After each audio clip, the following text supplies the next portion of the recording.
फिर चले एक ले लेना यहाँ से।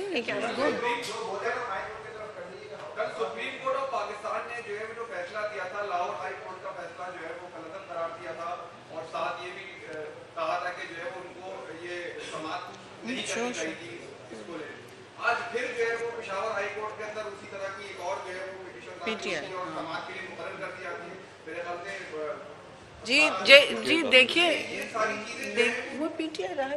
देखिए हमने पहले भी कहा है, कल तो सारे बयानात भी आ गए थे पार्टी की तरफ से और लोगों की तरफ से, हमारे क़यादत की तरफ से, हम कारकुनों की तरफ से ख़ास तौर से रद्द अमल में, कि देखिए क्या चाह रही है पीटीआई इस वक्त। ताख़ीरी हरबे जो हैं वो अब उसका वक्त नहीं रहा है। प्लीज़ अब मुल्क को और मुल्क के अमन को मज़ीद कुर्बान ना करें अपने सियासी जो भी आपके मसले मसाइल हैं और मकासद हैं, जो कभी कभी देखिए मैं कहना नहीं चाहती लेकिन फिर मज़मूम लगने लगते हैं ये। और दूसरी बात ये कि कहाँ कहाँ ये जाएंगे। देखिए सुप्रीम कोर्ट जो है उसने एक फ़ाइनल बात कर दी है, अब जहाँ भी वो बात जाएगी वो कोई बदलेगा तो नहीं ना वहाँ से फैसला। तो ये ताख़ीरी हरबे हमने माजी में भी देखें। अफसोस है कि तंजीमें कर रही हैं लेकिन जिसने जमहूरी सियासत करनी है वो ये नहीं करेंगे। वो उनको अवाम भी जज कर रही है जी, अवाम भी इस वक्त जज है और जूरी है कि कौन क्या चाह रहा है और कौन किधर जा रहा है। मीन ये तो नहीं हो सकता कि फ़लाँ नहीं है तो कुछ भी नहीं, ऐसे तो नहीं हो सकता ना। हम आखिर मुश्किल हालात में लड़ते रहे हैं। तो अब आप खुद ही देख लीजिए, जब चीफ जस्टिस ने इंटर कोर्ट में कर दिया है, उन्होंने कल अदम किया, ये अनयूजुअल स्टेप है, बहुत ही गैर मामूली है। नहीं तो बात तो हो गई ना। और कितना आप कर ले। एक मैं आपका एक ऐड सिर्फ कर दूं, शहरी साहबा ने बिल्कुल आपको एक्सप्लेन किया है। सिर्फ एक बात जो बड़ी मैं समझती हूँ कि तसल्ली बख्श है कि आला अदलिया ने जो कंसर्न्स हैं इलेक्शन के हवाले से, उस पर भी इलेक्शन कमीशन ऑफ पाकिस्तान को कहा है कि बाकायदा काम किया जाए और सुना जाए।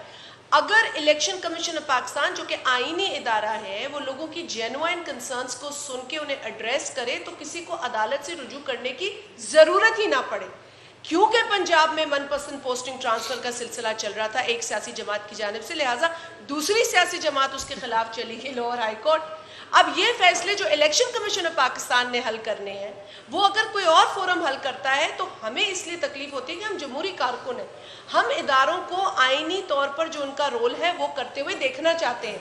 इसलिए पीपल्स पार्टी नहीं जाती अदालतों में, वो फिर भी उस इदारे को कहती है कि अपना काम करो और इलेक्शन मुल्क में साफ शफाफ मुनसिफाना कराओ, जो आपकी जिम्मेदारी और मेन ड्यूटी है।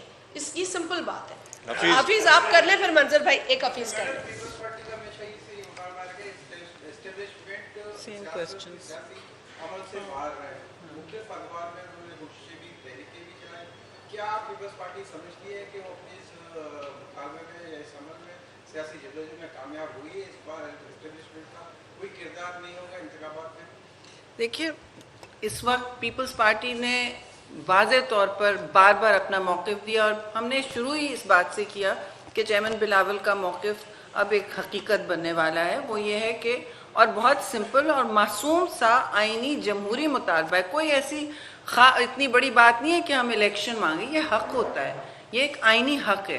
तो जो भी सामने खड़ा होगा वो तो एक्सपोज ही होगा ना। पीपल्स पार्टी का किसी से इस वक्त बार बार चेयरमैन बिलावल अपनी तकारीर में, अपने हर इजलास में कह रहे हैं कि मैं चाह रहा हूँ कि मेरा तो जो इस वक्त कॉन्फ्लिक्ट है, वो कहते हैं कि मेरा जितना भी सरमाया लगा हुआ है वो अवाम में है और हम जो भी इस वक्त किसके खिलाफ हैं, किसी पार्टी के खिलाफ भी नहीं है। हम इस वक्त मुखालिफ हैं तो इन्फ्लेशन, अफरात ज़र, गुर्बत, बेयकीनी और जो लोगों की इस वक्त माशी बदहाली है, तो ये बहुत क्लियर और स्टेट्समैन लाइक मैसेज है। देखिए ये, और क्योंकि आजकल जो मुल्क में हालात हैं वो इतने पोलराइज हुए हैं, इतनी एक तफरीक की सियासत बन गई है और लोग